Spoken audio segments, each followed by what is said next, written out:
حضرت ابو ایوب روایت کرتے ہیں کہ میں نے رسول اللہ صلی اللہ علیہ وسلم سے سنا، فرماتے تھے اگر تم گناہ نہیں کرو گے تو اللہ تعالیٰ ایسے لوگ پیدا فرمائے گا جو گناہ کریں گے اور استغفار کریں گے، اللہ تعالیٰ ان کو معاف فرما دے گا. یعنی اللہ تعالیٰ کو بخشش کی دعا کرنا اور اپنے لیے استغفار کرنا اتنا پسند ہے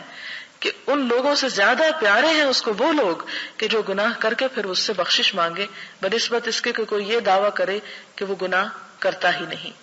اور اسی طرح ایک اور حدیث میں حضرت ابو ہریرہ بیان کرتے ہیں کہ رسول اللہ صلی اللہ علیہ وسلم نے فرمایا، اس ذات کی قسم جس کے ہاتھ میں میری جان ہے، اگر تم گناہ نہیں کرو گے تو اللہ تعالیٰ تم کو لے جائے گا، تمہاری جگہ ان لوگوں کو لائے گا جو گناہ کریں گے پھر بخشش مانگیں گے، بس اللہ تعالیٰ ان کو معاف فرما دے گا. حضرت ابو ہریرہ بیان کرتے ہیں، یعنی اس حدیث کا یہ مطلب نہیں کہ انسان سوچے اچھا پھر میں کون سا گناہ کروں اور میرے لیے تو کھلی چھٹی ہو گئی ہے کہ جو چاہوں کروں. یہ نہیں، انسان کو اللہ تعالیٰ کے حضور ڈرتے ہوئے ہی، یعنی جب آپ باب الرجا پڑھیں تو پیچھے سے باب الخوف بھی پڑھ لیں کہ اللہ تعالیٰ جہاں بہت رحمت کرنے والے ہیں وہاں بہت شدید بھی ہیں. اور خاص طور پر گناہ کرتے وقت انسان کو یہ ضرور سوچ لینا چاہیے کہ جو گناہ میں کرنے جا رہا ہوں کتنی بڑی ہستی کی شان میں گستاخی ہے. کیونکہ انسان کو یہ نہیں دیکھنا چاہیے کہ گناہ کتنا چھوٹا ہے یا کتنا بڑا ہے، یہ دیکھنا چاہیے کہ جس رب کی نافرمانی ہو رہی ہے وہ رب کتنا عظیم ہے. اور آپ دیکھیں کہ جب آپ کی بات نہیں مانی جاتی، جیسے آپ کے بچے ہی ہوں یا آپ کے دوست احباب ہوں یا آپ کے شوہر ہی کیوں نہ ہو یا کوئی بھی، تو آپ کی فیلنگ یا آپ کے احساسات کیا ہوتے ہیں؟ تو اللہ تعالیٰ تو اپنے بندوں سے 70 ماؤں سے بڑھ کے پیار کرنے والا ہے. تو جب بندہ جان بوجھ کے گناہ کرتا ہے تو اللہ تعالیٰ کو بھی اس سے تکلیف پہنچتی ہے. اور پھر اگلی حدیث ہے، حضرت ابو ہریرہ بیان کرتے ہیں کہ ہم ایک جماعت حضور صلی اللہ علیہ وسلم کے ساتھ بیٹھے ہوئے تھے، ہمارے ساتھ حضرت ابو بکر، حضرت عمر بھی تھے. رسول اللہ صلی اللہ علیہ وسلم ہمارے درمیان سے اٹھے اور آپ کو ہم پر واپس تشریف لانے میں دیر ہو گئی. ہمیں خطرہ لاحق ہو گیا کہ کہیں ہماری غیر حاضری میں آپ کو قتل نہ کر دیا جائے. اس خیال سے ہم گھبرا کر کھڑے ہو گئے اور میں سب سے پہلے گھبرا کر اٹھا. چنانچہ میں حضور صلی اللہ علیہ وسلم کی تلاش میں نکلا یہاں تک کہ میں انصار کے باغ کے پاس پہنچا.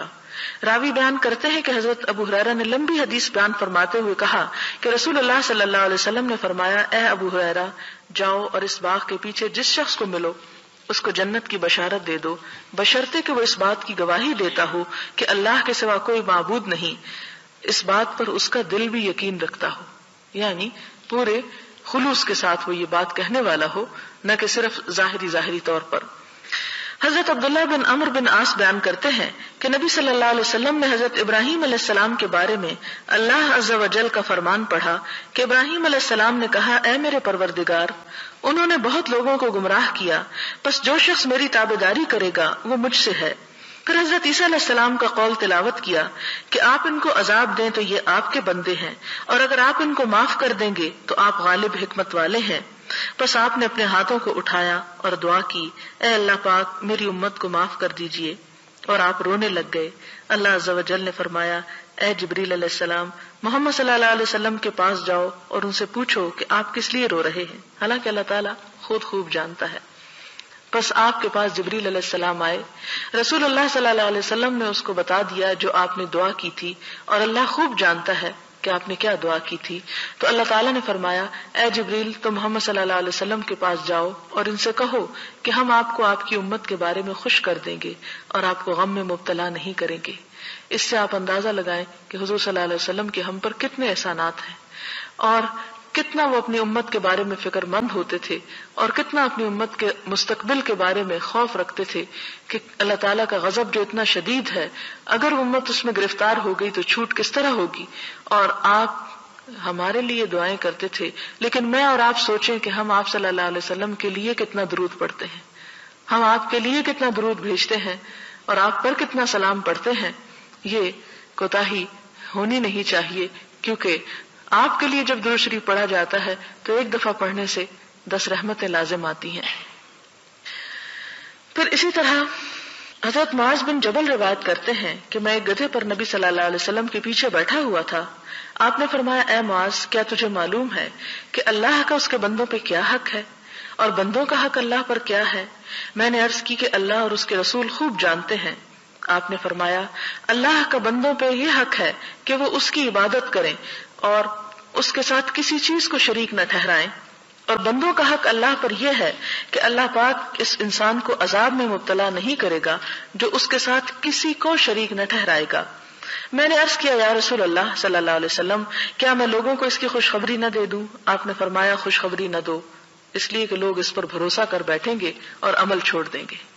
یعنی پھر کام نہیں کریں گے اور کہیں گے کہ بس چونکہ ہم کلمہ پڑھ رہے ہیں یہی ہمارے لیے کافی ہے۔ اور آج شاید ہمارے دور کی امت نے بھی یہی سوچ رکھا ہے، چونکہ ہم کلمہ پڑھتے ہیں اس لیے، لیکن سوچنا یہ چاہیے کہ ہم نے کلمہ کتنے شعور اور کتنے خلوص کے ساتھ پڑھا ہے۔ ہم تو اس لیے پڑھتے ہیں کہ مسلمانوں کے گھر میں پیدا ہو گئے، ہم نے اپنی ایفرٹ اور اپنے شوق اور اپنی محبت کے ساتھ کتنا اللہ تعالیٰ کا حق ادا کیا ہے، اس چیز کی طرف بھی توجہ لازم ہے۔ اور پھر آپ دیکھیں کہ جیسے سورۃ الکہف کی آخری آیت ہے، اس کا شان نزول میں یہ بتایا جاتا ہے، ایک روایت میں آتا ہے کہ ایک شخص حضور صلی اللہ علیہ وسلم کے پاس حاضر ہوا اور کہنے لگا کہ اللہ کے رسول صلی اللہ علیہ وسلم، میں جب کوئی کام کرتا ہوں تو میں چاہتا ہوں کہ دنیا میں بھی میری اس سے شہرت ہو اور آخرت میں بھی اس کا اجر ملے، تو کیا مجھے اجر ملے گا؟ کیا مجھے اس پر ثواب ہوگا؟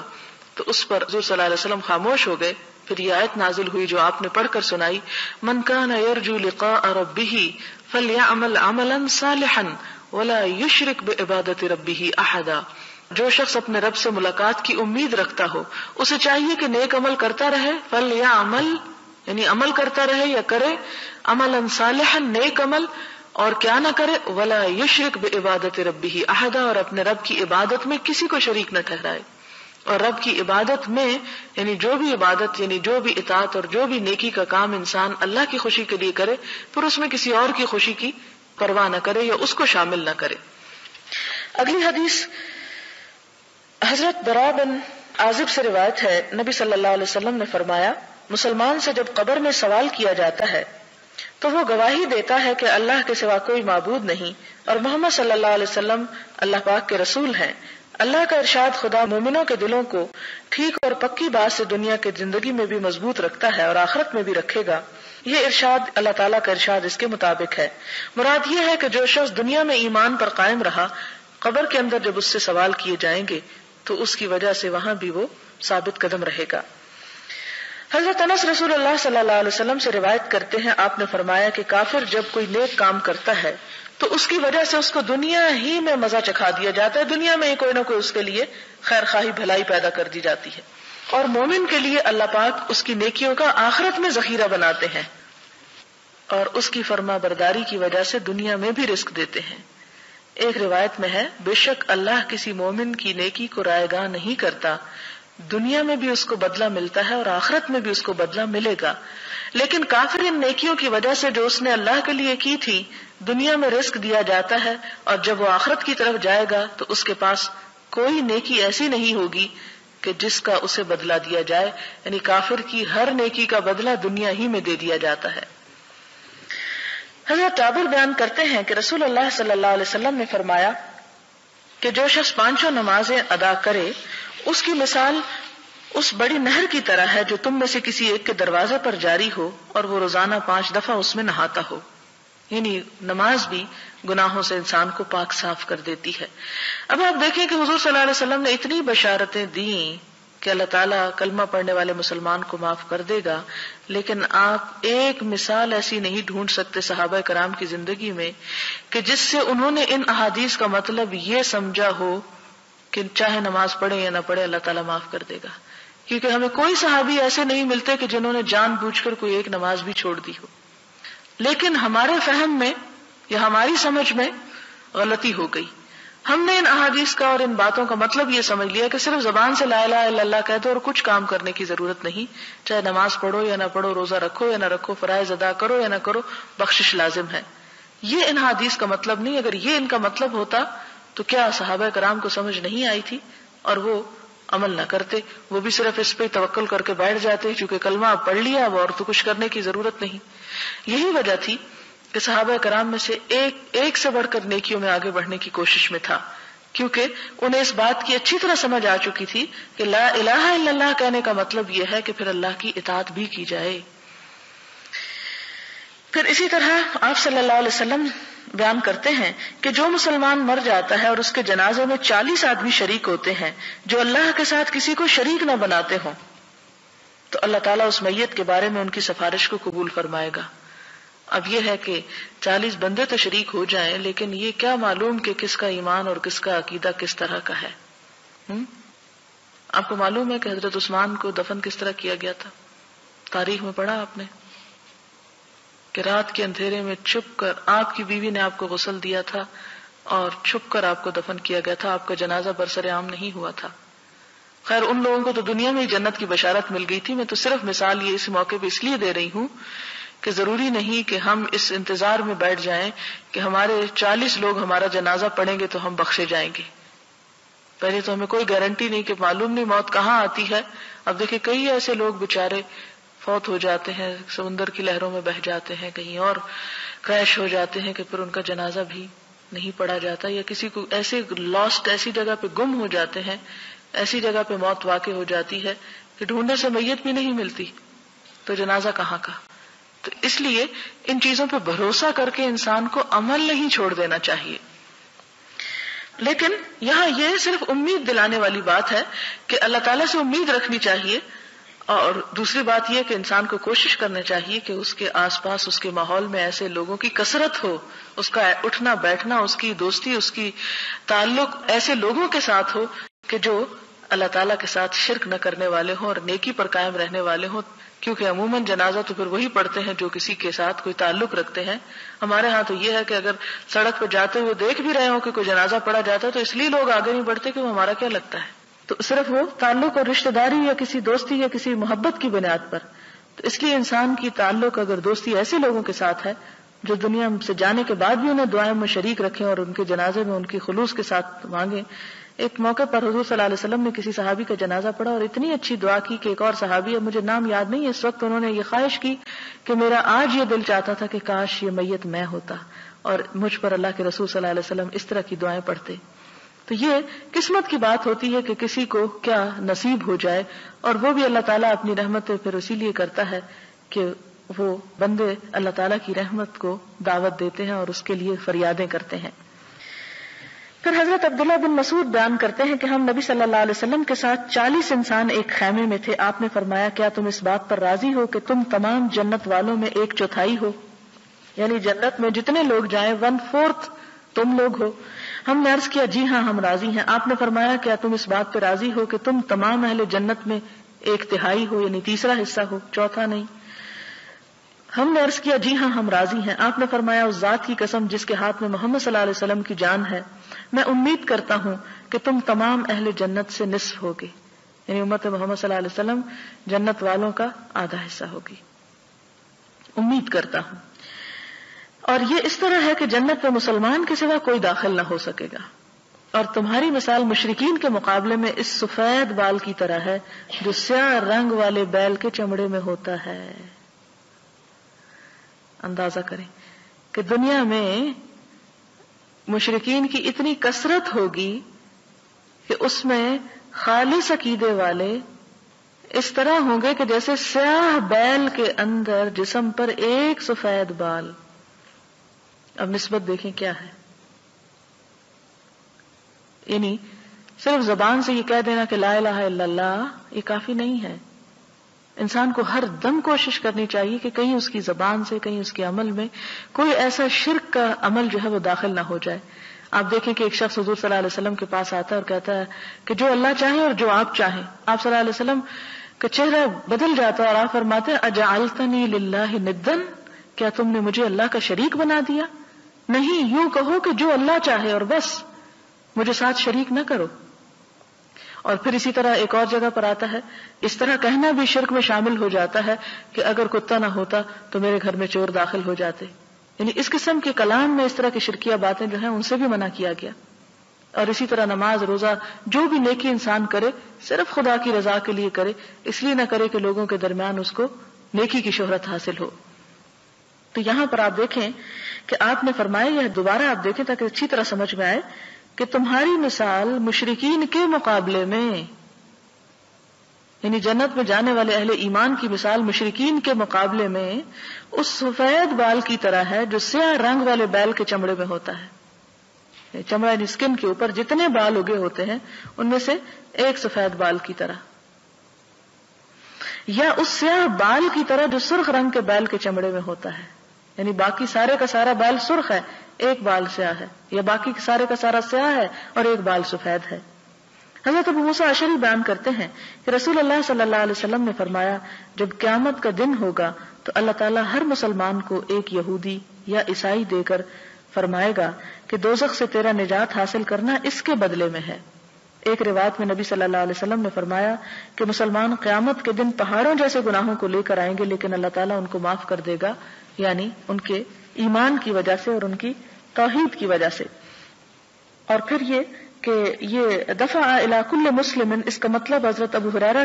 کی حدیث سے واضح ہو رہا ہے کہ ہر آدمی کے لیے ایک مقام جنت میں ہے اور ایک جہنم میں۔ پس ایماندار انسان جب جنت میں داخل ہو جائے گا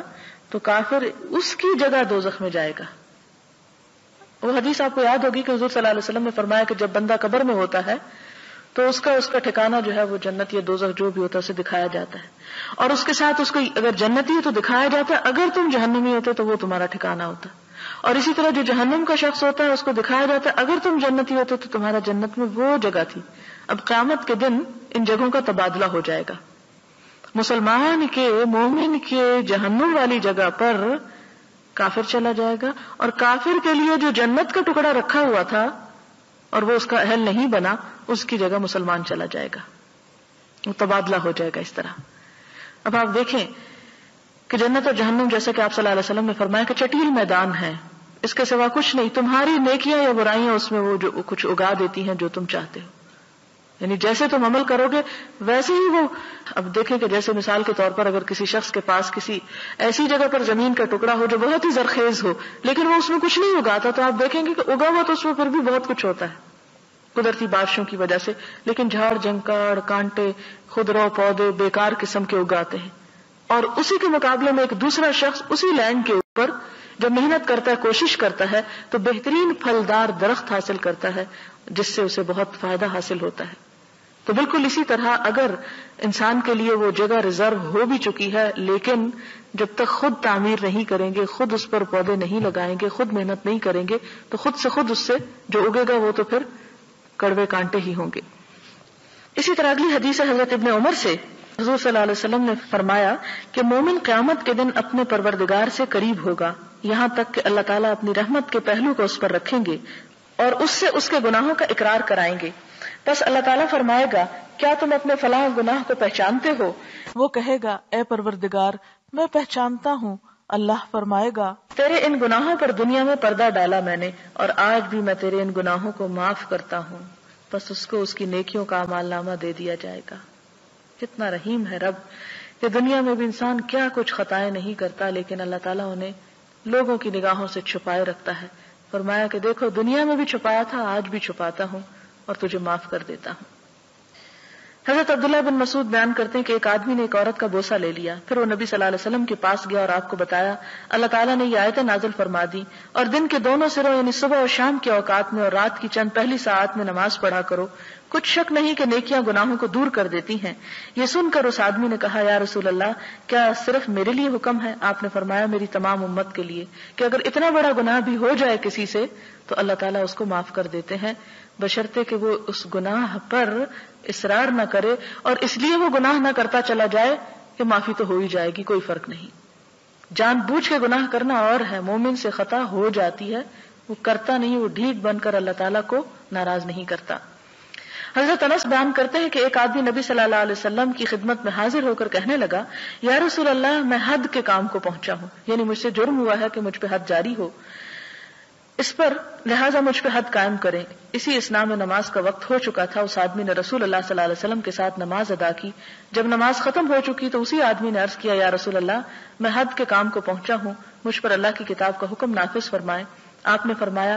کیا تو ہمارے ساتھ نماز میں موجود تھا؟ اس نے کہا جی ہاں۔ فرمایا تجھے معاف کر دیا گیا۔ اور اس میں حد سے مراد یہ ہے کہ ایسا گناہ جو قابل تعزیر ہے، ورنہ یہاں حد سے مراد حقیقی حد نہیں ہے جیسے کہ زنا کی حد یا شراب پینے کی حد، اس لیے کہ یہ حدود نماز پڑھنے سے ساقط نہیں ہوتی اور نہ ہی کسی حاکم کے لیے جائز ہے کہ ایسے مجرم کو معاف کر دے۔ اور اس کے بارے میں آپ دیکھیں کہ حضور صلی اللہ علیہ وسلم کے طرز عمل سے یہ بات ثابت ہے کہ آپ نے حدود نافذ کی۔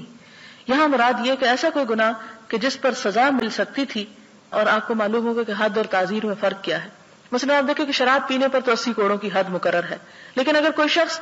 کسی اور چیز کا جیسے ہیروئن وغیرہ کا نشہ کر لیتا ہے اور اس میں وہ نشے میں مست ہو جاتا ہے تو اس صورت میں اس پر حد شراب والی نافذ نہیں ہوگی بلکہ تعزیر ہوگی. تعزیر سے مراد یہ ہے کہ حاکم وقت فیصلہ کرے گا کہ اس کا یہ جرم کس وجہ سے ہے، کس درجے کا ہے اور اس پر اس کو کتنی سزا ملنی چاہیے. تو یہاں پر یہ کہ اس سے کوئی ایسا گناہ سرزد ہوا تھا کہ جس پر اسے سزا دی بھی جا سکتی تھی اور معاف بھی کی جا سکتی تھی، لیکن حدود جو ہیں ان کا نافذ کرنا جو ہے، جیسے سورۃ نور میں آپ پڑھ سکتے ہیں کہ اللہ تعالیٰ فرماتے کہ سورۃ انزلناہا وفرضناہا، یہ ایک ایسی سورت ہے جسے ہم نے نازل کیا اور ہم نے اسے فرض کیا. اور اس کی تفسیر میں اگر آپ پڑھیں تو آپ نے دیکھیں کہ حضور صلی اللہ علیہ وسلم نے فرمایا کہ ایک ایسا حاکم جو کسی حد میں اگر 1 کوڑے کا اضافہ کرتا ہے تو وہ بھی جہنم میں ہے، اور اگر 1 کوڑے کی کمی کر دیتا ہے تو وہ جہنم میں. قیامت کے دن جب اللہ تعالیٰ اس سے پوچھیں گے کہ تم نے ایسا کیوں کیا، تو جس نے زیادہ کی ہوگی وہ کہے گا کہ اس لیے تاکہ لوگ عبرت پکڑے. تو آپ نے فرمایا، اللہ تعالیٰ فرمائے گا کہ نہیں، تجھے یہ اختیار نہیں کہ تو اس میں 1 کی بھی اضافہ کر. اور اگر کسی نے 99 مارے اور 100 چھوڑ دیا، اگر 100 کوڑے پڑنے تھے تو وہ اللہ تعالیٰ کو عرض کرے گا کہ میں نے رحم کہا کہ 1 معاف کر دیا. تو اللہ تعالیٰ فرمائیں گے کہ تجھے اختیار نہیں تھا کہ تو معاف کر دیتا.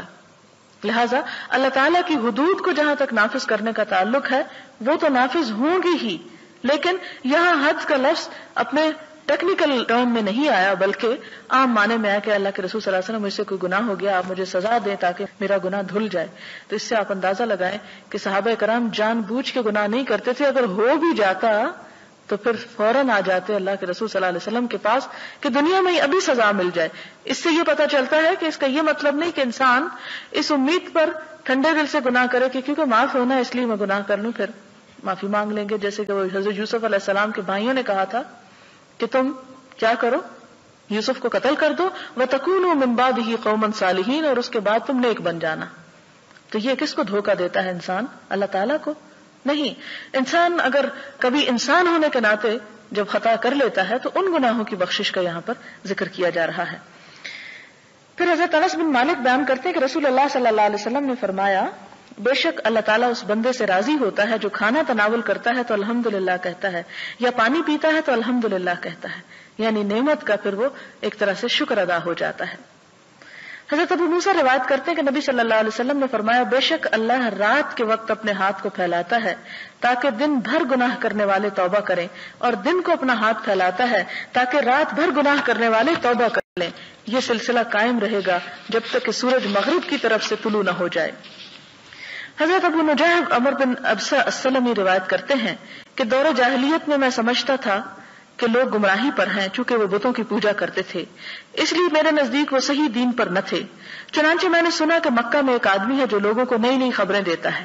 یعنی حضور صلی اللہ علیہ وسلم کی طرف اشارہ ہے. میں اپنی سواری پر سوار ہو کر اس کے پاس گیا تو میں کیا دیکھتا ہوں کہ وہ رسول اللہ صلی اللہ علیہ وسلم ہیں، چھپ چھپ کر رہتے ہیں اور اس کی قوم ان کی مخالفت میں بڑی دلیر ہے. میں ایک جگہ بلطائف الحیل میں ان کی خدمت میں حاضر ہوا. میں نے عرض کیا، یعنی آپ چونکہ چھپ چھپ کے عبادت کرتے تھے اس لیے خاص جگہ کا نام ہے کہ وہاں میں حاضر ہوا. میں نے عرض کیا کہ آپ کون ہیں؟ آپ نے فرمایا میں نبی ہوں. میں نے عرض کیا نبی کس کو کہتے ہیں؟ آپ نے فرمایا مجھے اللہ نے رسول بنا کر بھیجا ہے. میں نے عرض کیا کیا چیز دے کر بھیجا ہے؟ آپ نے فرمایا مجھے صلہ رحمی کرنے اور بتوں کو توڑنے کے لیے بھیجا ہے، نیز اس لیے کہ اللہ کو ایک سمجھا جائے، اس کے ساتھ کسی کو شریک نہ ٹھہرایا جائے. میں نے عرض کیا اس دین پر آپ کے ساتھی کون ہیں؟ فرمایا ایک آزاد ایک غلام. ان دنوں میں ابھی تک حضرت ابو بکر اور حضرت بلال اسلام کے دائرے میں داخل ہوئے تھے.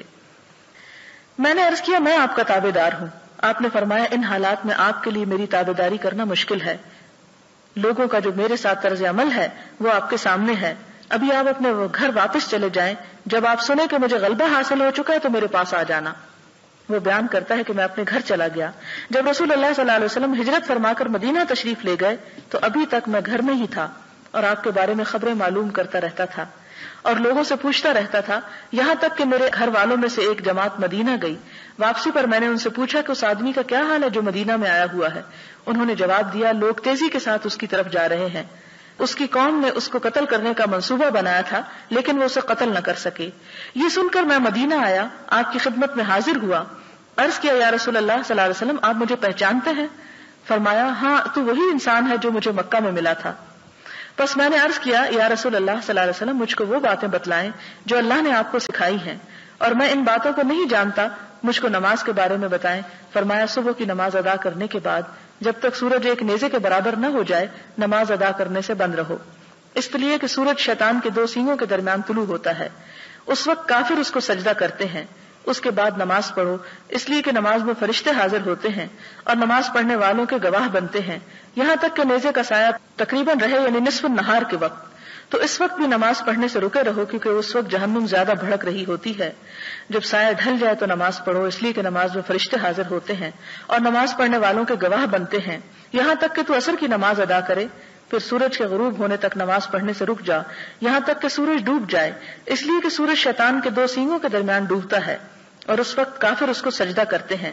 راوی نے بیان کیا، میں نے عرض کیا اے اللہ کے نبی صلی اللہ علیہ وسلم مجھے وضو کے بارے میں کچھ بتائیں۔ فرمایا تم میں سے جو آدمی وضو کا پانی قریب کرتا ہے، کلی کرتا ہے، ناک میں پانی ڈالتا ہے، ناک صاف کرتا ہے تو اس کے چہرے، منہ، ناک کے گناہ گر جاتے ہیں، پھر جب چہرہ دھوتا ہے جس طرح اللہ نے حکم دیا تو چہرے کے گناہ داڑھی کے کناروں سے پانی کے گرنے کے ساتھ گر جاتے ہیں، پھر اپنے دونوں ہاتھوں کو کوہنیوں تک دھوتا ہے تو اس کے دونوں ہاتھوں کے گناہ اس کی انگلیوں سے پانی کے ساتھ گر جاتے ہیں، پھر اپنے سر کا مسح کرتا ہے تو اس کے سر کے گناہ اس کے بالوں کے کناروں سے پانی کے ساتھ گر جاتے ہیں، پھر اپنے دونوں پاؤں کو ٹخنوں تک دھوتا ہے تو اس کے دونوں پاؤں کے گناہ اس کی انگلیوں سے پانی کے ساتھ نکل جاتے ہیں۔ بس جب وہ نماز پڑھنے کے لیے کھڑا ہوتا ہے اللہ تعالیٰ کی حمد و ثنا کرتا ہے اور اس کی بزرگی بیان کرتا ہے جس طرح کہ اس کی شان کے لائق ہے، اور اپنے دل کو اللہ کی طرف متوجہ کرتا ہے، یعنی خشوع سے نماز پڑھتا ہے، تو وہ اپنے گناہوں سے اس طرح باہر نکل آتا ہے جیسا کہ وہ ماں کے پیٹ سے پیدا ہونے کے دن تھا۔ یعنی یہ عبادات جو ہیں یہ بھی انسان کے گناہوں کو دھونے کا سبب بنتی ہیں۔ عمرو بن ابسہ نے جب یہ حدیث ابو امامہ رسول اللہ صلی اللہ علیہ وسلم کے صحابی سے بیان کی تو ابو امامہ نے کہا اے عمرو بن ابسہ خیال کر، ایک ہی وقت میں تو اتنی باتوں کو بیان کر رہا ہے کہ آدمی کے اتنے اتنے گناہ دور ہو جائیں گے۔ عمر نے کہا اے ابو امامہ میں بوڑھا ہو چکا ہوں اور میری ہڈیاں کمزور ہو گئیں، میری موت کا وقت قریب آ چکا اور مجھے کچھ حاجت نہیں کہ میں اللہ اور اس کے رسول پر جھوٹ بولوں، یعنی میں تمہیں کوئی غلط حدیث نہیں سنا رہا۔ اگر میں نے اس حدیث کو رسول اللہ صلی اللہ علیہ وسلم سے 1 بار یا 2 بار یا 3 بار یہاں تک کہ 7 بار نہ سنا ہوتا تو میں اس حدیث کو کبھی بیان نہ کرتا، لیکن میں نے آپ سے یہ حدیث اس سے بھی زیادہ بار سنی ہے، اس لیے میں تمہیں سنا رہا ہوں کہ اس طرح انسان کے گناہ معاف ہوتے ہیں۔ اور پھر اگلی حدیث ہے، حضرت ابو موسیٰ اشعری سے روایت ہے، کہتے ہیں کہ آپ صلی اللہ علیہ وسلم نے فرمایا جب اللہ تعالیٰ کسی امت پر رحمت کرنے کا ارادہ فرماتے ہیں تو امت سے پہلے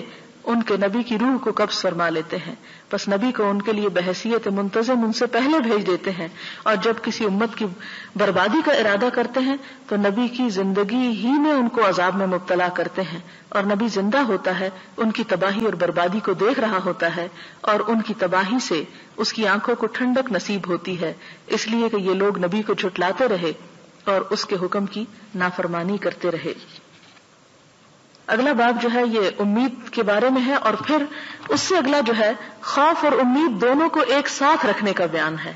اور یہیں سے پتہ چلتا ہے کہ دین اعتدال کا دین ہے، ایک بیلنس دین ہے، اس میں ایسا نہیں کہ انسان خوف سے مایوس ہو جائے یا امید سے پھر بے پرواہ ہو جائے اور ہر غلط کام کرے، بلکہ اصل ایمان جو ہے خوف اور امید دونوں کے درمیان ہے۔ وآخر دعوانا ان الحمدللہ رب العالمین۔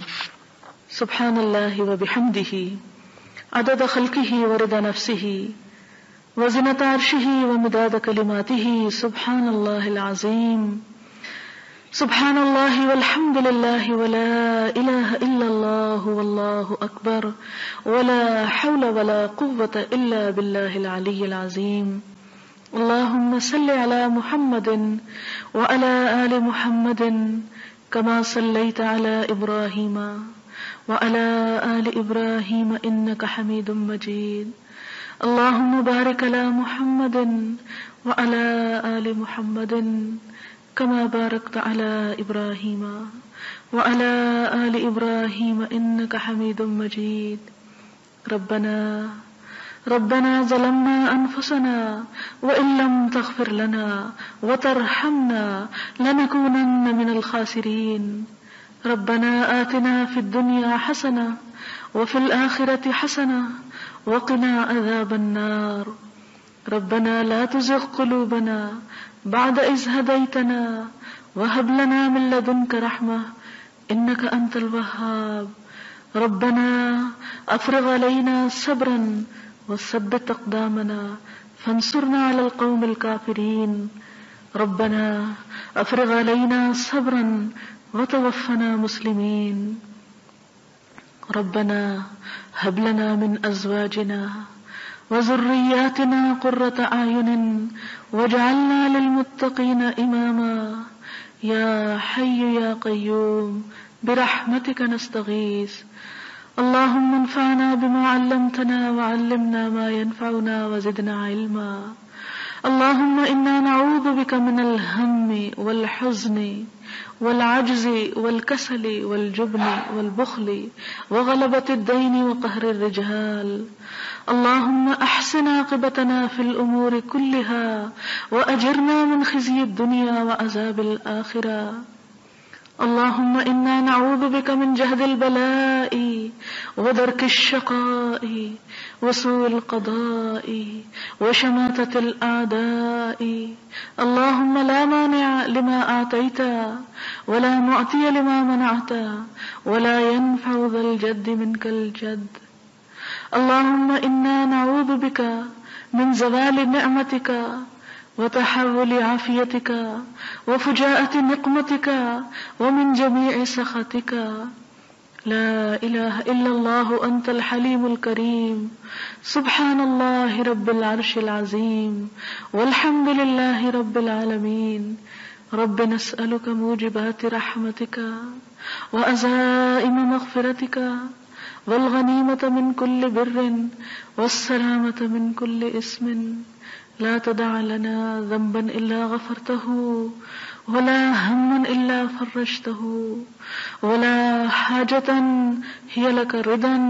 إلا قضيتها يا أرحم الراحمين يا حي يا قيوم برحمتك نستغيث یا اللہ تو ہم سب پر اپنی رحمت نازل فرما، یا اللہ تو ہماری تمام مشکلات کو آسان کر دے،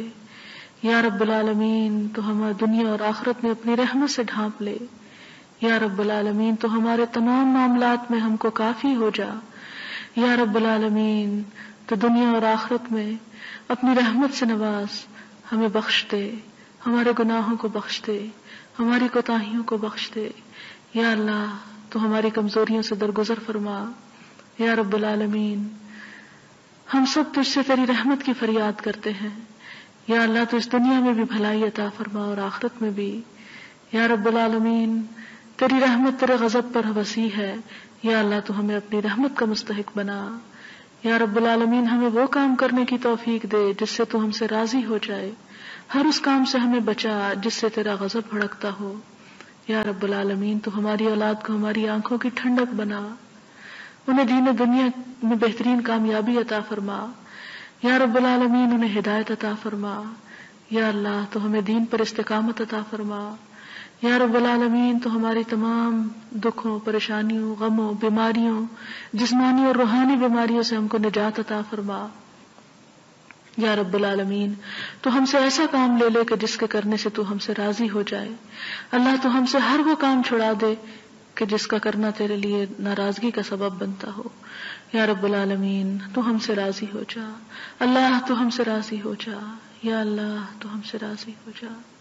ربنا تقبل منا انك انت السميع الدعاء وتب علينا انك انت التواب الرحيم وصلى الله تعالى على خير خلقه محمد وعلى آله واصحابه واهل بيته اجمعين برحمتك يا ارحم الراحمين الہی آمین۔ سبحانک اللہم وبحمدک نشہد ان لا الہ الا انت نستغفرک ونتوب الیک۔ والسلام علیکم ورحمۃ اللہ وبرکاتہ۔